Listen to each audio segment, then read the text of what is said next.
राज्यामध्ये तब्बल 2 कोटी मतदार हे वगळले जाण्याची शक्यता वर्तवली जाते। SIR मोहिमेच्या अंतर्गत अर्ज जमा न झाल्यामुळे ही परिस्थिती निर्माण झाली आहे। या अर्जांपैकी जवळपास निम्मे अर्ज हे मुंबई शहर, मुंबई उपनगर, ठाणे आणि पुणे या 4 जिल्ह्यांमधले आहेत। दरम्यान मतदार यादीतली नावे नोंदवण्याची आजची शेवटची तारीख आहे।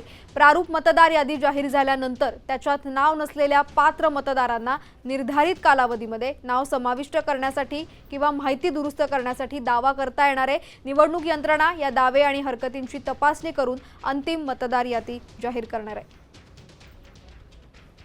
तर कोणत्या जिल्ह्यांमध्ये किती मतदार हे वगळण्यात आलेले आहेत आपण ग्राफिक्सच्या माध्यमातून एक नजर टाकूया।